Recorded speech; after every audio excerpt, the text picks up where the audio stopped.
Je vais maintenant voir quelles sont les questions qui sont posées. Alors, vous savez qu'on a une petite équipe de gens qui ont pris vos questions. Donc, à côté de Sten de l'USF qui a géré magnifiquement le passage de ça, on a Jérôme Solin et Cécile Danzas qui ont dû lister quelques questions. Je vais essayer de leur passer la parole pour qu'ils nous parlent de leurs questions. Oui, Claude, nous avons effectivement répertorié un certain nombre de questions qu'on a sélectionnées pour pouvoir répondre au mieux à l'ensemble des problématiques. La première question est une question généraliste sur le marché de l'immobilier. On parle de plus en plus de l'éclatement de la bulle immobilière. Quel est l'avis d'Expertise Immo? Alors, la bulle immobilière. J'ai essayé de vous montrer dans les chiffres, là, je ne pensais pas avoir la question, mais que les prix de l'immobilier ont monté très fort. Et vous avez vu, ils ont monté très très fort à Paris, puisque Paris est à 150% de croissance, ce qui est beaucoup. Alors, je vais tout dire et son contraire. Je pense que Paris reste une des capitales mondiales les moins chères du monde. C'est-à-dire Paris intramuros, même s'il y a des prix stratosphériques de 10, 12, 15 000 euros le mètre carré, ça reste encore une des villes les moins chères du monde. Mais ce n'est pas réellement notre marché, Paris intramuros. Notre marché, c'est la première couronne. Et là, les prix augmentent.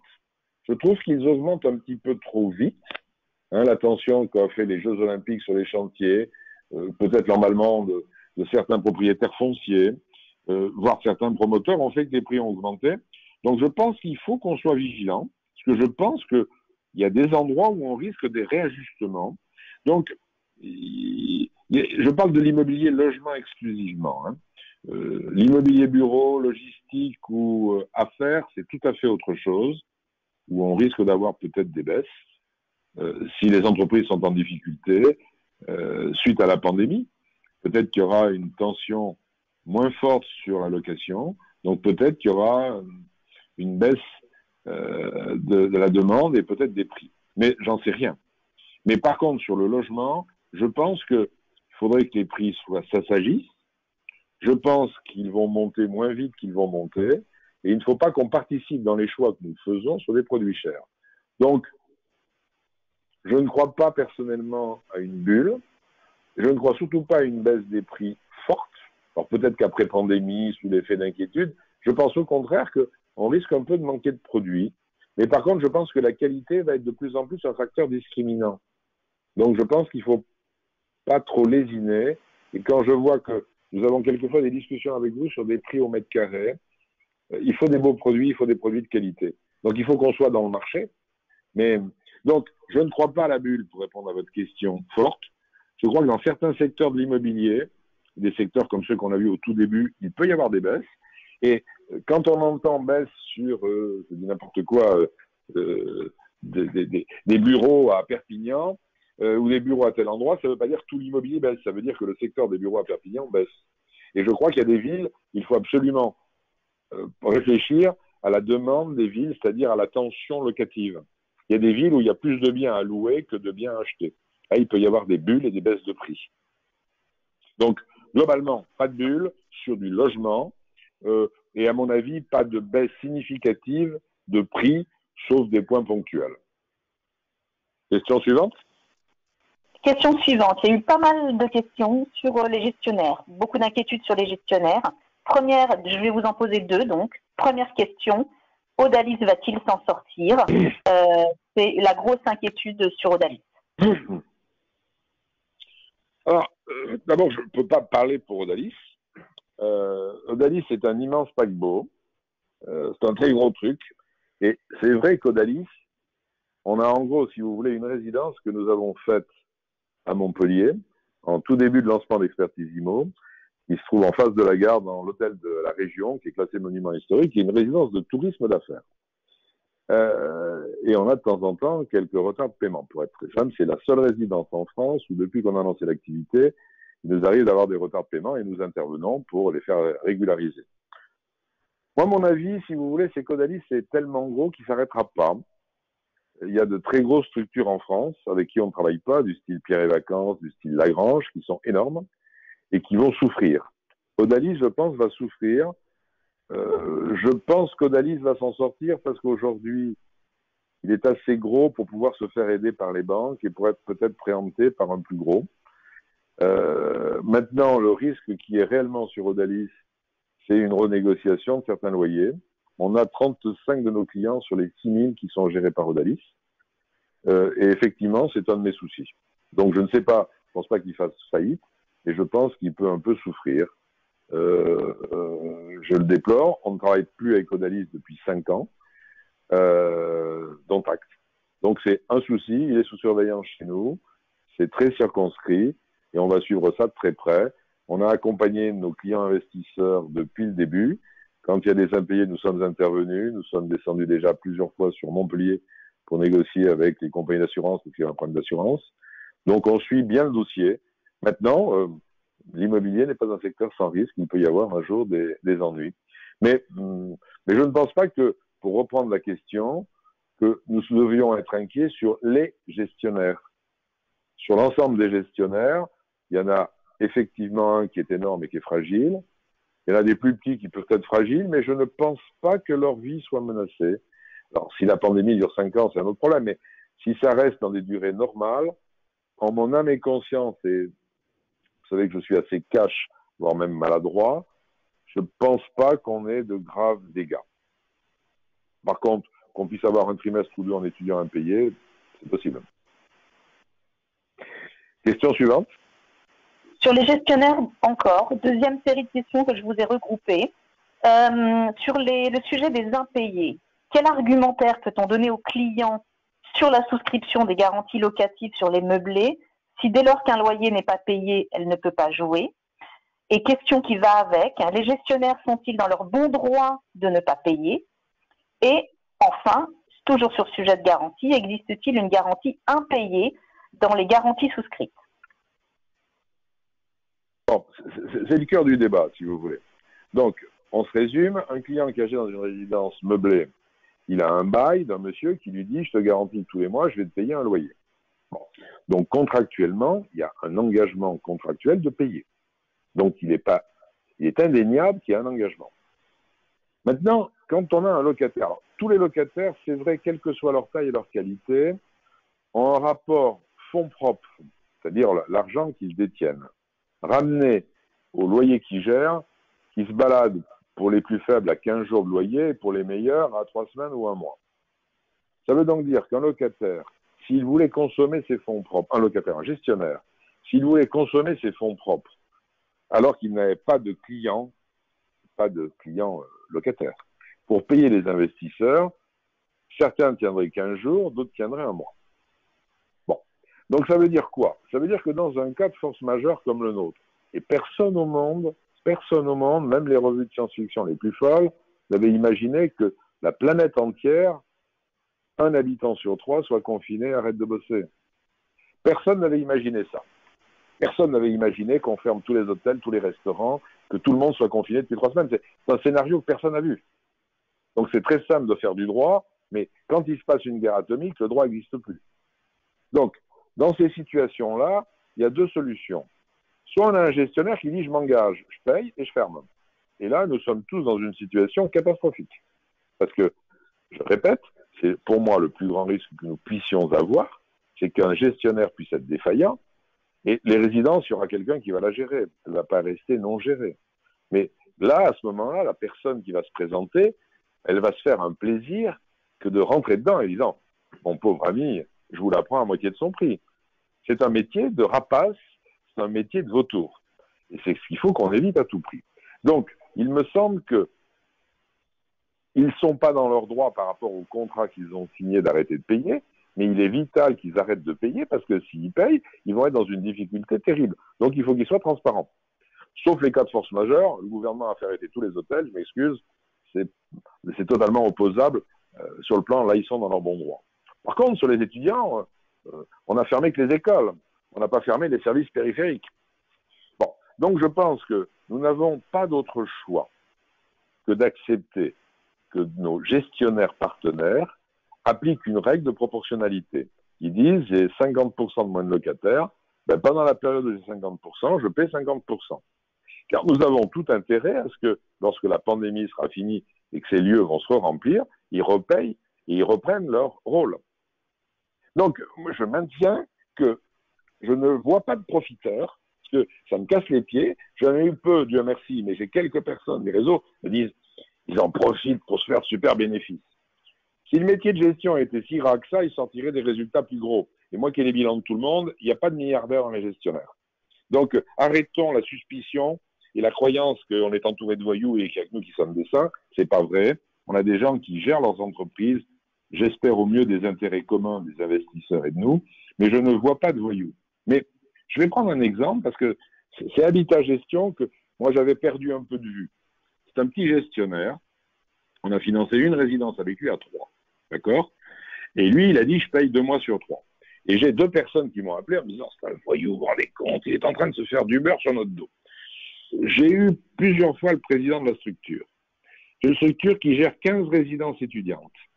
La structure, elle a 22 ans. Elle n'a jamais eu un impayé sur 22 ans, jamais eu une renégociation sur 22 ans. Le patron me dit, je vais essayer de maintenir 2 mois sur 3 payés pendant la période de pandémie, parce qu'après les grandes vacances arrivent, parce que je veux absolument payer tout le monde. Quand on me dit, ce sont des voyous, ils ne nous payent plus, ils se font une super gratte, il a une situation financière, il est à moins d'1 million de trésorerie aujourd'hui. Donc si on lui sert le kiki un jour, et de toute façon, je n'ai pas le moyen de lui serrer le kiki, il va fermer. Donc c'est quand même ça, et il faut qu'on arrête de penser qu'on est entouré de gens qui sont... Il n'y a pas que des profiteurs de guerre, il y a des gens qui gèrent en bon père de famille les biens, et nous n'avons pas le droit, et vous n'avez pas le droit de les accuser d'être des voyous. Ça me met hors de moi. Comme moi, j'ai des gens qui me disent les compagnies d'assurance sont des voyous, vous comprenez, les pertes d'exploitation, les pertes d'exploitation, les garanties, donc en termes de vous les donnez plus, mais c'est pas vrai, les compagnies font leur boulot. Donc on ne peut pas, vu de l'extérieur, s'exprimer de manière péremptoire en accusant les autres. Soyons bienveillants. Ils ont envie que leur entreprise vive, et si leur entreprise vive, ils vont pouvoir payer nos clients. Les bilans, je les ai, les comptables, je leur ai les bilans des autres, et ils savent qu'on est le plus gros distributeur de ces produits sur le marché en France. Et on leur a dit clairement, et je leur ai écrit, je leur ai dit, écoutez, nous, quand on valide un programme, c'est le gestionnaire qu'on valide. Si on n'a plus confiance, on ne le valide pas. Donc, si on a des ennuis sur le parc que vous gérez, vous serez blacklisté chez nous. Bon.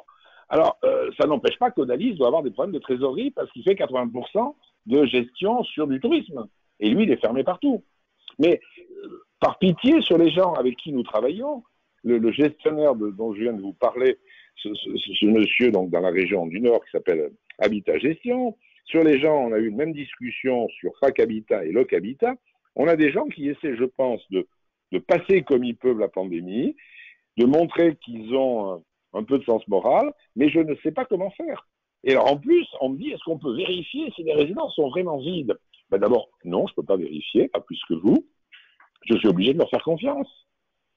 Donc aujourd'hui, on est sur un fil ténu d'une difficulté, mais je répète, c'est trop simple de penser que des gens qui n'ont plus personne ou qui vont avoir plus personne ne peuvent pas nous payer. Donc je n'ai pas de bonne réponse à vous faire. Je pense qu'on a sur notre parc étudiant un risque d'avoir quelques trimestres, quelques mensualités qui sautent, mais pas pour engranger un super bénéfice pour les gestionnaires, pour éviter seulement qu'ils mettent la clé sous le paillasson. Voilà ma réponse. Elle n'est peut-être pas satisfaisante, mais je répète, c'est un des risques que l'on a en immobilier. Et quel que soit le bail qui lie l'investisseur au gestionnaire, il y a un moment, il y a une réalité économique. S'il n'a pas d'encaissement, il aura du mal à payer. Et si on le contraignait à payer, on n'aurait plus de gestionnaire. Quel est le moindre mal? Un trimestre de moins ou plus de gestionnaire? Et je suis prêt à parler des cas particuliers. Et par contre, je suis prêt à accompagner, s'il y a des gens en difficulté financière pour rembourser un crédit, s'il faut qu'on intervienne auprès d'une banque, on peut essayer de le faire. Mais là aussi, je répète, dans nos normes, dans nos formations, dans nos supports, on a toujours dit qu'il fallait que nos clients investisseurs aient devant eux quelques mois de trésorerie pour parer sur un investissement immobilier, un accident de l'histoire. Ce n'est pas une nouveauté. On ne l'a pas découvert aujourd'hui. Donc je répète, on est là pour le faire, mais je pense qu'il n'y a pas beaucoup d'autres solutions. Et ce que je compte, moi je compte sur vous pour ne pas avoir ce langage d'accusation face à nos partenaires. On me dit, j'ai des gens qui m'ont dit, ouais, les promoteurs, ils vont justifier les retards qu'ils avaient avant de livraison par la pandémie, ils en vont en profiter. Mais arrêtons de les... Ils essaient de faire comme ils peuvent leur boulot. Il ne faut pas les prendre que pour des voix. Enfin, je répète, on n'est pas entouré de bandits, on est entouré de partenaires qui ont leurs difficultés. Il faut qu'on vive avec eux et qu'on défende à la fois nos investisseurs et vous qui êtes le commercial et le partenaire pour lui permettre de survivre quand il est en difficulté. Question suivante. Question suivante sur l'impact. Quid de l'impact des retards de livraison de minimum 3 mois sur les résidences étudiantes par rapport à la rentrée de septembre? Et y a-t-il et quel peut être l'impact sur les avantages fiscaux liés à ça? Ben là, c'est malheureusement aussi clair que ce que je viens de dire. Une résidence senior ou une résidence d'ailleurs hôtelière, peu importe la date de livraison, c'est inerte, ça se remplit, qu'on la livre en décembre, janvier ou mars, c'est pareil. Les étudiants, il y a malheureusement des années scolaires, des années universitaires, qui font qu'ils ont tendance à rentrer plutôt en septembre en faculté ou dans les grandes écoles, et ils ont tendance plutôt à s'arrêter de bosser au mois de juin. Donc, quand une résidence n'est pas disponible à la location pour être habitable le 1er septembre, ben, ils ne la remplissent pas. Donc, c'est pour ça que quand on se met à avoir du retard sur une résidence étudiante qui doit être livrée en juin-juillet et qu'il y a plus de 4 mois ou plus de 3 mois de retard sur la livraison qui arrive en septembre-octobre, le gestionnaire, il est plus capable de la remplir parce que les étudiants ne peuvent pas rester sous des ponts pendant cette période-là. D'où quelques retards que nous avons et que vous avez, comme nous, subis sur des résidences qui ont été décalées d'1 an. Donc, il va falloir qu'on regarde rapidement. Je ne veux pas vous en parler, mais j'en ai checké 2 qui sont un peu tendus. Le promoteur est en train de regarder et de mettre un dispositif, mais il n'a plus personne à qui parler, avec des entreprises pour prioriser dans ces chantiers les efforts sur les résidences étudiantes pour ne pas les décaler, pour éviter 1 an de décalage. Mais dans certains cas, si on a du retard de plus de 2 ou 3 mois sur une résidence étudiante, ça fait chiquer 1 année. Donc dans ce cas-là, bien entendu, si ça fait sauter 1 année, les revenus qu'on a sont décalés d'autant. Les revenus et la fiscalité, d'ailleurs, ça va avec, puisqu'on ne rentre dans la fiscalité que lorsqu'on a des revenus. Donc si elle n'est pas livrée, il n'y a pas de revenus, il n'y a pas de fiscalité. Donc on n'a pas de fiscalisation, mais on n'a pas de revenus. Donc oui, sur ce qui est du résidence étudiante, sur de l'étudiant, un retard sur des résidences qui étaient un peu serrées de l'ordre de 3 mois engendre 1 an de décalage. Sur les résidences seniors, c'est inerte. Donc j'ai quelques gestionnaires qui sont en train de regarder si il n'y aurait pas des solutions pour proposer des solutions intermédiaires aux clients. C'est de partager le risque de l'ouvrir plus tôt, mais de dire on vous paiera au prorata du remplissage la première année. Ça me paraît très complexe, ça me paraît difficile par rapport aux baux qu'ils ont, et ça me paraît compliqué à expliquer aux clients, donc plus piégeux sur le plan de l'explication qu'autre chose. Le retard, c'est terrible, mais au moins c'est clair. Dire à un client, écoute, on va l'ouvrir quand même en octobre, et si ça se remplit à 30, à 40, à 50%, tel mois je te paierai tant, et ça se remplit comme ça, je vois déjà les discussions qu'on a avec certains d'entre vous qui pensent que les gestionnaires sont en train de profiter de la situation. Je ne vous dis pas en temps normal parce que c'est ingérable. Mais il y a quelques réflexions sur est-ce qu'il n'y a pas d'autres alternatives pour amortir ce type de retard, parce qu'il y a des endroits où il y a besoin de ces résidences. Avant-dernière question, aurons-nous des promotions ou des aides pour donner une dynamique dans cette période aux ventes? C'est une très bonne question. Déjà, les 2 produits dont je vous ai parlé, c'est des produits que nous avons en exclusivité que personne n'a. Aujourd'hui, il n'y a aucun promoteur qui lance un programme. Il lance ces programmes parce qu'on leur a proposé de les lancer. Donc, c'est une exclue. C'est quand même quelque forme de promotion. Sur le programme de Bourges, on a obtenu du promoteur une remise de 10 000 € par appartement qui se concrétise par un parking offert de 10 000 € hors taxe. Donc, tous les 3 pièces ont une remise de 10 000 € sur leur prix. Et on va voir si ça marche. On pourra essayer de faire quelques autres accélérateurs dans ce goût-là. Mais déjà, avoir des produits aujourd'hui, c'est une prouesse, croyez-moi, parce qu'il n'y a aucun promoteur qui lance aucun programme en pleine période. Donc, aujourd'hui, on n'a pas de concurrence sur ces produits-là. Donc, si vous avez des idées du type de promotion qui pourraient vous aider, je suis prêt à ce qu'on puisse en parler éventuellement. Voilà. L'avant-dernière question, c'était la dernière, the last? Non, voici la dernière. Dernière question. Expertisimo va-t-il écrire au client pour faire passer un message positif tel que celui qui a été exprimé là et une explication sur la situation compliquée qui vient aussi d'être décrite? Écoutez, c'est une question qu'on se pose avec vos responsables. Moi, ça ne me poserait pas de problème d'écrire au client, si ce n'est que généralement, il y a une règle dans le groupe, c'est chaque structure, caisse régionale ou entité GAN, qui maîtrise la communication avec les clients. Mais si la direction de votre entité le souhaite, ça ne poserait aucun problème pour qu'on puisse confirmer ce que je viens de dire, parce que ce que je vous ai dit, je le pense sincèrement, c'est pas un argument de commerçant. Donc, ça ne me poserait aucun problème pour qu'on puisse organiser un courrier client pour leur dire que il n'y a aucune raison de se défier de l'immobilier.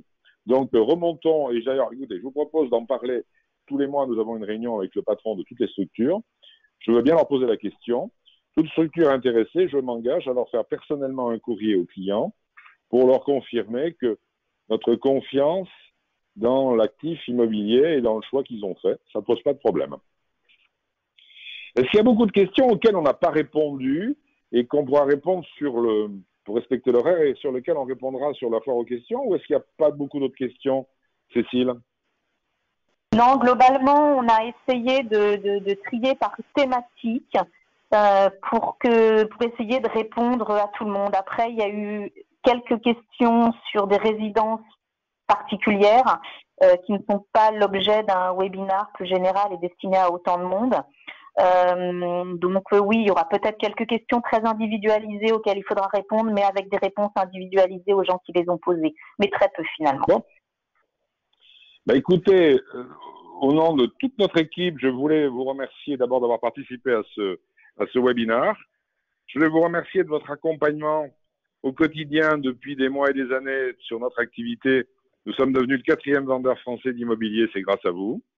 Je vous promets qu'on ne vous laissera pas au milieu du chemin, mais surtout, aidez-nous. Positive thinking. On n'est pas entouré de voyous, on est entouré de partenaires qui ont besoin de nous, on a besoin d'eux. Faisons baisser le niveau de stress et comparons-nous véritablement, je ne veux pas le faire, à toutes les autres classes d'actifs. On est sûrement une de celles qui va le moins souffrir. Donc, prenons la vie du bon côté. Il y a tellement d'enquiquinement. Je vous souhaite à tous une excellente santé et on est prêt à vous répondre en direct s'il y avait d'autres sujets. À bientôt et bonne journée à tous.